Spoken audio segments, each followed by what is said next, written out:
I think we're rolling. Okay. Hello and welcome to Tuesday of week 2. I am recording this again out in Kansas City. I will be heading back to the Pacific Northwest shortly, which I am looking forward to. However, I am in the midst of a really nice Midwestern thunderstorm, so you might hear some ambient thunder. You also might hear the rain on some good thunder. I think it's worth listening to because in the Northwest, yes, it rains a lot, but we don't have really powerful thunderstorms as we do in the Midwest. So it's pretty exciting, actually. So today, what we're talking about is arguably one of the most famous stories of Western philosophy, and perhaps of just Western literature as a whole. And we're going to be discussing Plato's Allegory of the Cave. Plato's Allegory of the Cave is this enduring story that when we unpack it, I don't think you're going to find that there's I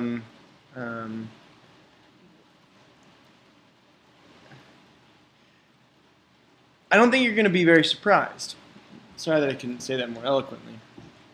In particular, that there have been lots of movies that have been made with more or less these themes, with more or less this focus on what is real, what is the real world, examining how it is we come to experience and break free from our ignorance, perhaps.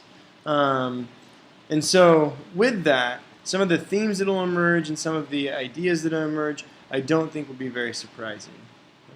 Moreover, as we work through the story, what we'll see that it connects very, very vividly with Plato's realm of the forms, which we discussed yesterday.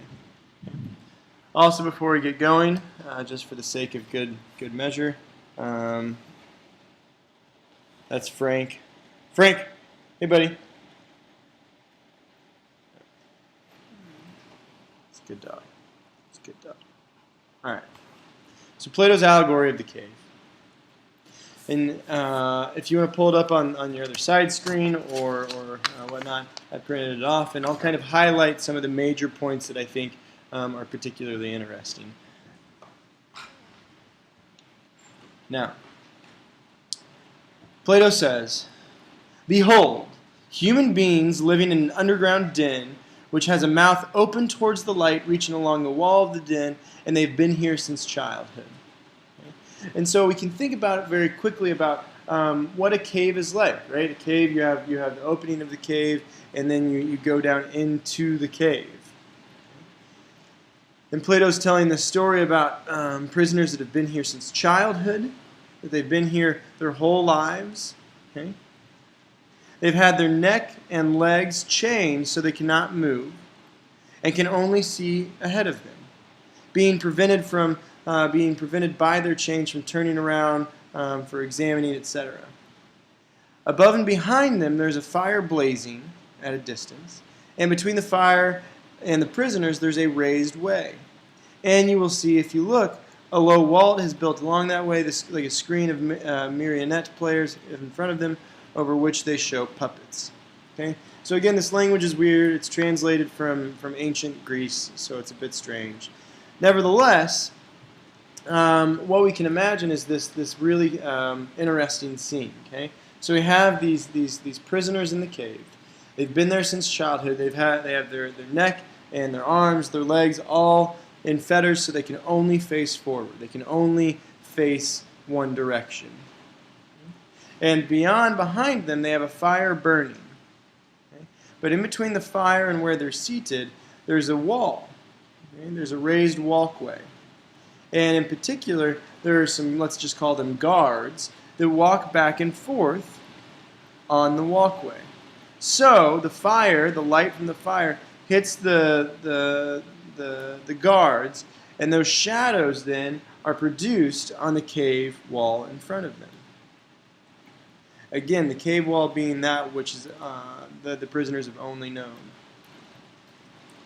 And do you see, Plato writes, men passing along the wall, carrying all sorts of vessels, statues, figures, animals made of wood and stone, various materials which appear over the wall. Some of them are talking, some of them are silent. Okay? So this idea that all of these men are carrying things, right? Perhaps they're carrying a paper clip, perhaps they're carrying a cup, whatever the case may be, right? Perhaps a coaster. Okay? Carrying all of these things by which the fire, right, produces the shadow of this material up on the cave wall. And in particular, some of the guards might be talking, might be making sounds. And if you think about the way a cave is structured, the sound would go down towards the cave, bounce off the cave wall, and back to the prisoners. So this very kind of loud, acoustic experience of sound. So, arguably, the prisoners might think, some good thunder, the prisoners might think that the shadows are making sounds. You have shown me a strange image, and they are strange prisoners. Like ourselves, I replied, they only see their own shadows or the shadows of one another, which the fire throws opposite the wall of the cave. Okay?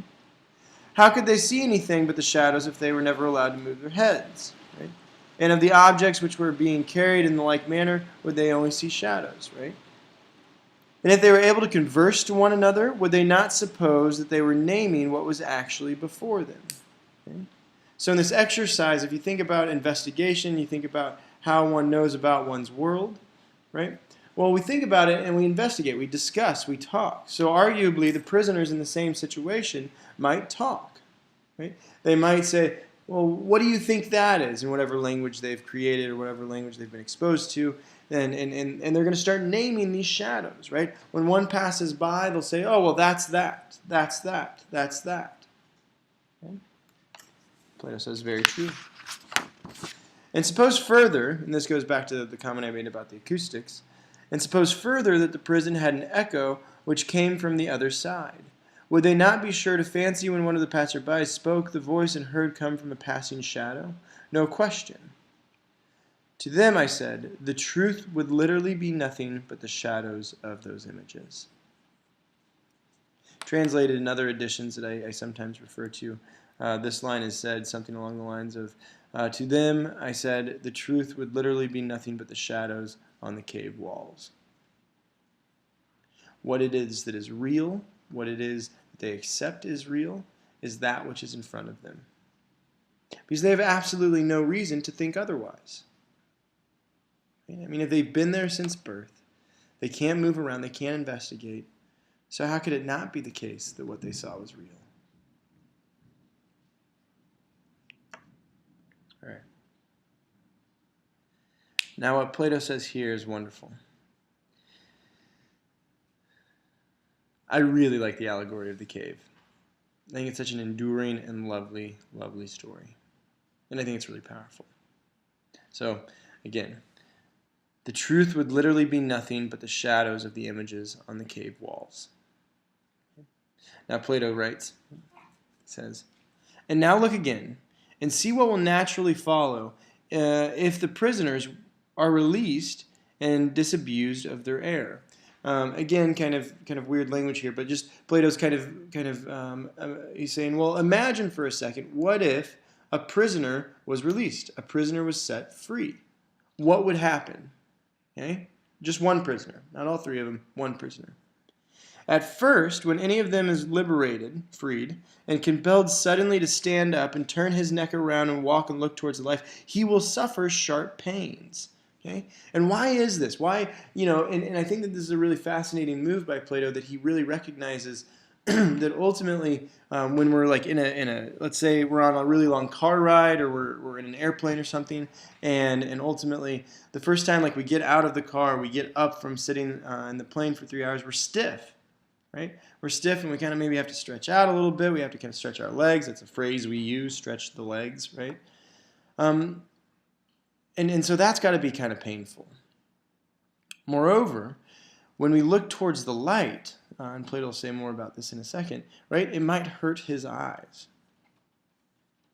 He says the glare will distress him, right? The glare of the fire, because he's never seen something burn so bright. All he's seen are the shadows on the wall. His eyes are used to darkness. He will suffer sharp pains. The glare will distress him, and he will be unable to see the realities in which his former state he had seen the shadows. And then conceives someone saying to him that he saw before was an illusion, but now he's approaching nearer to being, and his eyes is turned towards more real existence. He has clearer vision. What will be his reply? And they pass in requiring him to name them. Will he not be perplexed? Will he not fancy the shadows which he formerly saw are truer than the objects which are now shown to him? Rain just really picked up. Yeah, hopefully this isn't distracting. And so what Plato's saying here is this idea that, let's say, he turns around, he's kind of uncomfortable, right? He's uncomfortable, he's stiff, and if one of the guards, holds up this paperclip and says, "What is this?" Right? He won't know what it is, because he's only used to it in shadow form. He's only used to it, in shadow form. Now this next second bit. And if he is compelled to look straight at the light, will he not have pain in his eyes, which make him turn away and take in the objects of visions which he can see, and which he will conceive to be in reality clearer than the things which are now shown to him? And again, this language is weird, but essentially what Plato is saying is that he's looking directly into the fire, right? The fire that's back here. He's looking directly into the fire, and ultimately it hurts his eyes, right? And I think a really good kind of anecdote to this is if you've ever gone to a movie in the middle of a day, and you come outside and it's really, really bright, sunshine, it's painful, right? It hurts. It's not it's not a pleasurable experience, right? We actually experience physical pain sometimes when the light is so intense and so bright, especially if our eyes are used to darkness. And moreover, what Plato says is that he turns around, he looks at the light, and then it hurts him, so he kind of retreats and turns back towards the wall of the cave. Well, what he sees in the wall of the cave is going to be that which is most familiar, right? Insofar as what Plato says here, which will make him turn away and take in the objects of visions which he can see, meaning he can turn back and he can start to make out the shadows, start to make out his world, his reality. All right, I'm going to pause there. And we'll take up with the rest of the story in the next video.